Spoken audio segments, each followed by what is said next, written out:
When you love what you do, you'll never work another day in your life. I know when you're first starting in the industry, it's really important to learn everything that you need to know because all the rules give you a good foundation to work on. But once you learn those rules, you have to learn how to break them because that's the only way you can let the inner artist out. When I first started in hair school, my teacher said something to me that always stuck with me. Master the craft, not the tool. If someone was gonna sit in your chair for a haircut, you should be able to cut their hair with shears, with clippers, with kitchen scissors, with a machete. Not that you would ever cut hair with a machete, but you see those people doing those crazy videos and they can really cut hair with whatever tool is in their hand. And that's the goal of today's video. I wanna get you to that point. I wanna help to train your eye so that you can see hair differently. In today's video, I'm gonna be showing you how to get two-tone highlights with an air touch technique, which means you're gonna do it with a blow dryer. I love this technique because it always gives a really soft and diffused finish. Sometimes when you're highlighting, the finished result looks a little bit structured because it's always the same thing that's happening. Slice, weave, slice, weave. And if you are using a really dark and a really light color, it doesn't have a soft finish. Now with the blow dryer, it's really nice because when you're doing air touch technique, how the hair falls out, you always end up with a really diffused look. Well, I shouldn't say always because depends where you put the colors as well, but it'll make it a lot easier for you to achieve a diffused look. Now this is a $450 service and it took me just under 4 hours to complete. Make sure to watch this video all the way to the end because I break down the method to my madness. I explain to you why I'm putting the colors where I'm putting them, why I'm choosing the size and the angles of my sections, blah, blah, blah. But just remember, just because I'm doing something doesn't mean you need to do it in the same way. No two heads of hair are the same. Throughout the process, I also give you some ideas of how you can change it to make it a little unique for your client. Maybe you want to leave the perimeter dark instead for this reason, or maybe you want to have a little bit more shadowed root here for this reason. Pay attention, and if you have any questions at the end, just hit me up with a comment down below. I'll get back to you as soon as I can.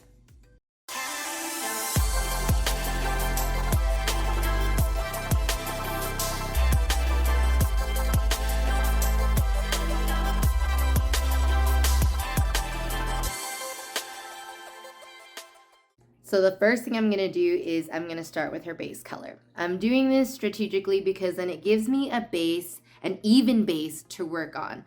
Also, just in case clients have any kind of gray, it ensures that there's gonna be 100% gray coverage in their final look. So for today on Shukar's Roots, I'm gonna use a 5N with 20 vol. There's a reason why I chose the formula that I did. So I'm choosing a 5N knowing that the underpigment of a level 5 is red and I want a little bit of that warmth to show through. So I'm okay with just using a 5N and I don't need to add any extra warmth to it. Use the appropriate peroxide for the amount of levels of lift that you need.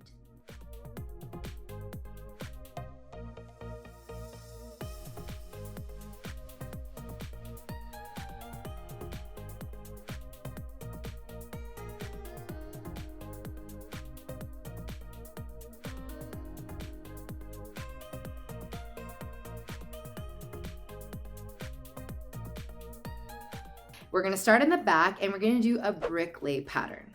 So what's signature about a brick lay pattern is that every foil is in there a little bit differently. I mean, the angles are different so that there's a little bit of overlap, but then nothing is relatively the same. And when it all falls together, it will have a really diffused look. So when you're first starting, we're gonna start with 2 diagonal sections like this. Now the angles don't really matter, but I like to have mine so that they're relatively parallel to the hairline. And the reason being is then you can control what colors you see when the hair is down and the color that you see when the hair is up. I wanna see that blonde really pop through. But if you have a client that isn't as regular with their appointments, maybe you want those diagonal sections to be as close to their natural color as possible to mask any really harsh demarcation lines that might show through as the hair grows out. I'm gonna leave it as a shadowed root that will blend some of the demarcation line anyways, and then I'm gonna leave these 2 sections blonde. Next, I'm gonna take a horizontal parting. Now I'm gonna take this horizontal parting only about a centimeter up, or like half an inch or so up, not too high, because I don't want a huge chunk of color to fall through. I just want highlights to be soft and diffused throughout the entire look. So because I'm leaving these two blonde, I do want to have a little bit of dark to break that up. So I'm going to paint this section dark from root to end. Now that we're done with that horizontal section, we're going to continue with this brick lay pattern, but we're going to change the angle at which our diagonal parting is sitting. So before I had them more parallel to the hairline, now I'm going to shift them to be a little bit more like this. Again, I want to see a lot of blonde pop through, so I'm just going to leave these because now I have this dark veil in between to break it up. I'm going to leave another section of blonde over top. Then I'm going to take this horizontal section, and this is the first section that we're going to air touch. So for this first air touch section, I'm going to hold my fingers about halfway down the strand. Because I left the two outsides light and I did the middle dark, this one I want to leave a little bit of lightness, but I do want more shadow so it doesn't look like a solid brick of blonde underneath. So I'm going to hold my hands midway down the shaft. I'm going to air touch the hair. I'm going to pull out whatever falls out underneath and leave that light because we have a dark piece there, and that'll help to separate it nicely. Then with this first piece, I'm just going to bring the shadowed root down a few inches just to help soften the underneath. Now we're going to continue with our brick lay pattern, but we're going to change the angle at which we're bricklaying. So at the end, everything is going to be stacked a little bit differently, and that's what's going to create a really soft and diffused finished look. So I take these sections, now I'm going to hold my fingers midway down the shaft again. I'm going to air touch it. Now I'm going to separate the hair, and because I have a blonde underneath, I'm going to leave what's in between as a blonde because I want the next dominant color to be dark. So I'm going to take all the hair that's in my hand and paint it dark from root to end. Now it's really important to be organized with what you're doing because it's going to keep your client clean and it's going to make your life easier. Preemptively, I know that I'm going to want to put lightener onto the pieces that are left out to create more of an ombre effect with the blonde. So if I put all the dark neatly in the center, then whatever's left on the end, it'll be easy for me to pick out what I need to put the lightener on. Now we're moving back to another horizontal section. Because we finished with the dark, I want to leave this piece light. So I'm just going to take a section, I'm going to leave it has a shadowed root, and I'm going to leave these highlights. Then we're going to continue with the brick lay pattern again alternating the angles. So now we had more of a 30-degree. I'm going to make them a little steeper again. Then I'm going to do the air touch. Because the last section had predominantly dark, this one we want the lightness to pop through. So I'm going to air touch it, separate it, and then I'm going to paint what falls out underneath as the dark color. Now you're going to continue alternating like this all the way up until you get to the top of the head. Now we're moving on to the front side of the head. Now we're going to do this a little bit differently because as you can see, the density is really different from the front to the back. So how we're going to start it is I'm going to first leave a little veil of dark right in her hairline. Now the reason why I'm doing that is if you remember when I started foiling in the back, I left those two sections as blonde because I wanted some brightness to pop through. Now what I don't want is for it to look like a blonde streak going all the way across when her hair is pulled up. So that's the reason why I'm going to start the front with a little veil of dark. Now because I'm working with the front of her face, I want the brightness to really pop through. So as we work up the section, I'm going to alternate where I put the dark. So in the very first section, you're going to see that I'm putting the dark on the hair that I blew out from the air touch. On the next section, I'm going to put the dark on the hair that's left in my hand. I'm going to continue this pattern all the way up until I reach the top of her head. Now at the part line, what I'm going to do is I'm going to do a fine weave. And the reason why I want to do that is I want to see dark and light going all the way up to her roots. Do you have to do that with everybody? No, the artistry is up to you.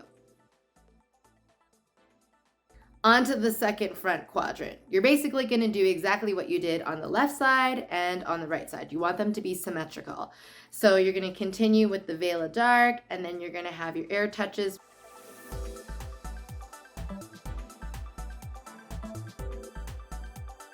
The next thing I'm gonna do is, like I said at the beginning, I wanna add some lightness to her hair. I just wanna make her ends maybe a level and a half lighter, just to have a really soft ombre look. So I'm gonna take some cream lightener and paint it on, and I'm gonna stagger the amount that I'm painting it on. On some of it, I'm gonna have just on the ends. On some of it, I'm gonna put midway up the shaft. On some of it, I'm gonna bring it relatively close up to her shadowed root. And I'm just gonna let this all process together. Here's what the hair looks like all rinsed out at the sink. So today I'm gonna be toning with Matrix Color Sink, and I'm gonna be mixing half 9P and half 9V. I'm gonna let it process on the hair for 20 minutes. Now her hair is all done. I'm gonna style her hair with the split end trio today because she has a lot of natural texture and we wanna really smooth out that hair. Here's a little tip for using the split end trio. I like to put the oil on underneath of the heat protector so that the heat protector seals those natural oils into the hair, because that's really what's gonna make it look smooth. So here's the price breakdown. It was $215 for the balayage, another $95 for the color because we had to do the roots. We also put blonde on the ends. It was $55 for the toner and $85 for the cut, for a total of $450. Here's her hair all done. You can see how beautiful and soft the finished result looks. Sometimes when you have such a dark color and such a light color, you'll see some harsh lines of demarcation or some harsh lines in how the colors are showing through the ends. But with this, everything is really soft and it blends together nicely. If you want to see this hair tutorial done in full, head on over to the Master Hair Academy. There you'll be able to sign up for a free account and you'll be able to access all of our hair tutorials in detail. Make sure to head on over to nvennhairbeauty.com to check out our products. If you are a hairstylist, you can set up a pro account and get a product for free to try. All you have to do is email info@nvennhairbeauty.com. That's it for today's video. I hope you enjoyed it. I will see you in a couple weeks. Bye.